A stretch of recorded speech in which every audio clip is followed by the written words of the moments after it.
What's going on, my fellow Jedi and Padawans? Welcome back to another Jedi gaming video. Thank you guys so much for coming back to the channel, and if you guys are new, welcome. Today we're going to show you guys the god roll guide for this beautiful pale heart weapon, aggressive frame, 600 RPM machine gun in the Pro Memoria. This thing has that dealer's choice origin trait as well as that strand burden, and I think this thing slaps out pretty hard. It is a very close run for first place for the best Strand LMG between this and Circular Logic. In my opinion, Circular Logic does have that beautiful little nano tracer rockets on it, but this thing gives us some super energy. So first off, we got that dealer's choice. Final blows with this weapon grant us a small amount of super energy. Equipping multiple weapons from the pale heart increases effect, so this thing is pretty solid at that, especially when you have this for the ad clear version instead of the DPS version for PvE. So first off, for PvE, for the masterwork, I would go with that stability for this aggressive frame. Definitely has a little bit of bounce to it in my opinion, since the recoil direction is 79 the way I have it built out. You could change up some of the barrels if you want for better recoil, but I like having this stability at 65. For barrel option, I went with the corkscrew rifling. Gives us increase to range, stability, and handling. Gives us 52 in range and handling with that 65 in stability, so just felt like the perfect middle of the road for all of these. As for our magazine, I went with a pended mag here for that increase in magazine size. Truly like this as our option. You could go with something like armor piercing if you want for a little bit more oomph on these, but having that 91 in the magazine with a pended and backup mag is so good, especially because of our perks in the third column. So our first option inside of the PvE realm is Envious Assassin. Loading this thing over time by defeating targets with other weapons is pretty gnarly. Getting about 208 in this overall when Envious is totally proc, so having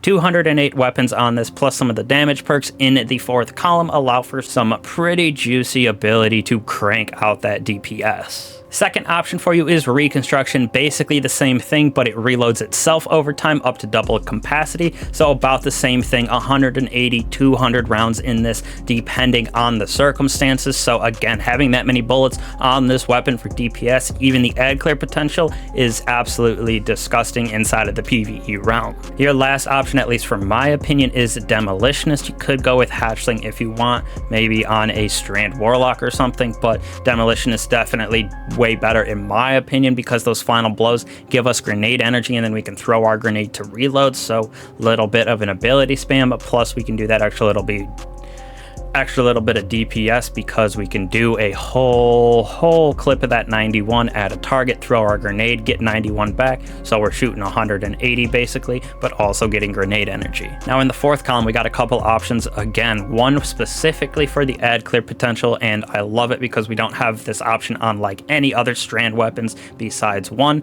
But first off, for the DPS side of things, we got Bait and Switch. Dealing damage with all equipped weapons in a short period of time gives us a crazy damage boost on this thing. Like I said, this paired with Reconstruction or that Envious Assassin, we're having like 208 bullets being able to be procced with Bait and Switch, so it is a lot of damage to be able to put out, especially if we have unraveling rounds on it, with the ability to have something like Sever Burst on our subclass in Prismatic as well as in the Strand version. Second on the list is Target Lock. The longer this weapon is doing damage, basically the more damage that we do per bullet, so this is pretty solid. But if there is a lot of movement of yourself going around or the target, this definitely has the chance to miss, especially at a far distance with the 600 RPM LMG. That's why I would go with Bait and Switch first, but this is also a very good option. Now that damage perk for the ad clear potential is Dragonfly. Precision final blows create an elemental explosion,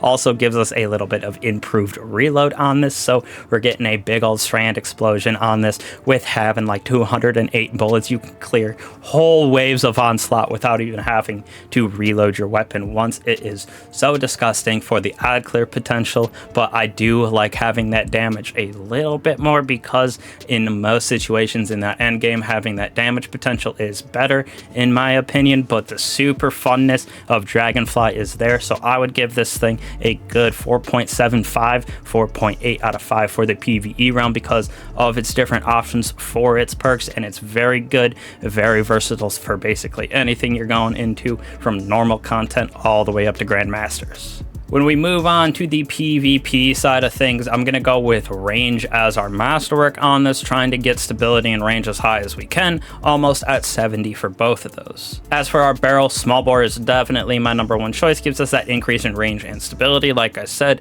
stacking us to almost 70 in both of those categories. Second column, ricochet is basically your go-to for all weapons inside of the Crucible, increased stability and range on this bad boy. You could again go with that armor piercing or high impact, but I personally like having that little bit of round off at the 70 range for stability and range perks. As for the third column, got 2 different choices for y'all inside of this. I went with strategist as my first one. Final blows with this weapon generate improved class ability. Activating our class ability also gives us an improved weapon stability. So on this thing at that 600 RPM, definitely a little challenging to get it to stop bouncing, especially when you're getting flinched, but the strategist perk helps with that, and we get our class ability back as well, so something like a threadling hunter is pretty solid to pair with this perk and weapon. Second option in this third category is To the Pain. So while this weapon is equipped, taking damage greatly increases its handling and aim assist until it's stowed.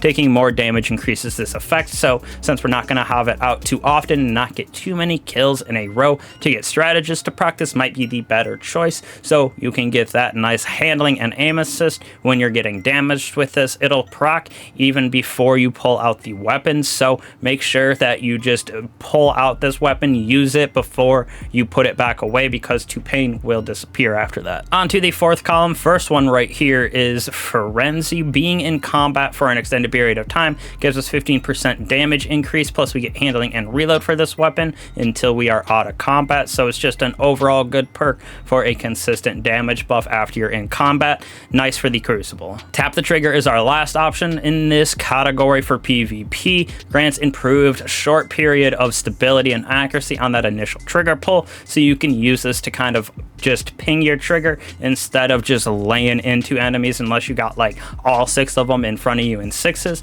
you can just shoot a couple bullets, get that defeat, get this to proc again, shoot a couple more, and just rinse and repeat. So a solid weapon inside of the Crucible as well. I like some other options for us, so I would give this about a 4.1, 4.2, because I don't like the 900 RPMs in my opinion in Crucible. Blow through ammo too fast, too much bounce, so this is definitely up there in the better side of the category. But again, I personally like having that grenade launcher with 3 shots, especially in 3s, but sometimes this in 6s can absolutely melt people. I personally like the hammerhead better, but like I said, 4.1, 4.2 in PvP is not too shabby. So again, appreciate all you guys for coming back to the channel, supporting me, supporting the videos, means a lot to me. Like and subscribe if you would like, hit that bell, helps me out, helps the channel out a bunch. Plus you can get those notifications to this channel so you don't miss out on any of the guides we have here for god rolls on weapons, or for any of the builds that we put out. Got a lot more coming out right here. Nice little warlock one coming out tomorrow for y'all. Had a hunter one the day before, so make sure to go check those out. They'll be at the very end. So appreciate you guys. I'll catch you in the next one. Peace.